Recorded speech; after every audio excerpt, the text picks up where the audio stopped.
that many of us, I think, have as a life project, you know, developing ourselves and our understanding of ourselves. And it certainly includes the emotions. I mean, it is for me anyway. Thank you. This is a topic of quite some interest to me, and my interest in this peaked when I read the book Blank by Malcolm Gladwell. Yes, yes. No, I've read that, yes. And brilliant book, I think. Yes. And Sorry, what book are we talking about? Sorry? What book are we talking about? It's Malcolm Gladwell, you know, that fine Canadian. Oh, yeah. Who wrote a book called Blink. Yes. And my question is, I got really interested in Paul Ekman's work. Yeah, yeah. I'm actually reading The Face and Mask right now. Oh, right. Brilliant Yeah. stuff. My question is, what is EI strongly linked with, and like what traits does it correlate with? And does it correlate with decision making at all? With the I, you mean vision? EI. Oh, EI, sorry. Yeah. What does it correlate with? And does it correlate with a stronger knowledge of how the expressions or the emotions were correlated with? Well, if you, decision I mean, making? look, you know, if you want to do a PhD, this is a good area to do it in. Right? As I was saying, it's still pretty much open. So, for instance, one of the best-known EQ tests that's promulgated by a guy called Baron,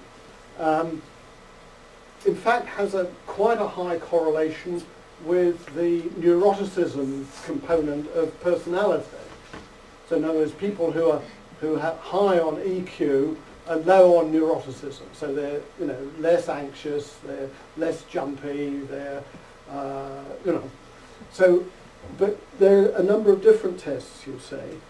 And then if you go in the other direction, the Salovey-Mayer kind of thing, part of the reason it seems to me that they're interesting is that they are thinking about emotional intelligence in terms of skills and abilities rather than these personality traits. And the reason skills and abilities seem to me interesting is that then you actually, you know, as in the previous question, you can actually develop them. Right? So, but it's honestly, it's a research question at the moment rather than a conclusion. I'm sorry. That's right. Thanks so much. Do you think of math questions? Sorry, here's a person sorry. here. My question is very simple. I'm very curious as to has any psychologist or any group of psychologists has ever conducted a gender-based research? Basically, which gender tend to have slightly higher average EQ, or EQ individual matter? Well, women do come out better. Can you repeat the question? Sorry, the question is there a gender bias in EQ? There is a gender bias in social intelligence, social knowledge. Women, on average, spend more time thinking about and are better at that. So those parts of EQ that have to do with that, then there is a gender bias. I have not read, but I haven't read everything. I haven't read that there are gender biases in the other aspects.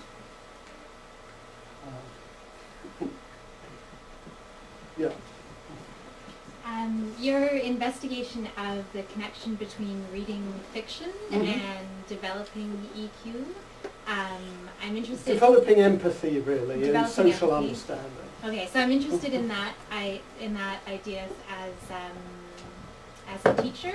Yes. And I'm just thinking, I wonder if you've done any research into, well, basically I'm thinking sometimes when you're trying to teach fiction to people who perhaps don't gravitate to fiction, it might be nicer to pick twigs and bugs out of their hair than try and force them to be interested in language and fiction. So I'm wondering if you've looked at whether people gravitate to fiction studies, where the causality is. Yeah. No, that's a very good question. Yes, indeed, we have done that. So it could be that this association that we found between reading fiction and better social skills is because people who are, and it's sort of a bit related to the gender bias idea, people who are interested in the social world and what goes on among people would also happen to prefer fiction to reading about, you know, astronomy, say. So we have indeed done that. There's a small effect, but what we're able to do statistically is to say, all right, there is this effect. We can subtract that out. Having subtracted that out, is there still a relationship between reading fiction and better social skills? And there is. So in other words, there's a small, you know, personality effect, which we can measure, and indeed it's related to these social skills. It's agreeableness, really. That's the personality dimension. But you know, psychologists now have got all these wonderful statistical tools where we can say, all right, we can subtract that out and then look to see whether this effect still holds, and it does. But it's absolutely the right question to ask. So. I guess this will be our last question. Oh, well, can't we expect brain research and the rapid improvement of imaging techniques to throw a lot of light on these questions? Oh, yes. Although it's actually a small amount rather than a large amount. But I will finish by telling you one very interesting study, which again is related to social emotions. So there's the people who discovered mirror neurons. Have people heard about mirror neurons? Mirror neurons are sort of, people think are sort of cool. So here's the result, that in monkeys, a neuron which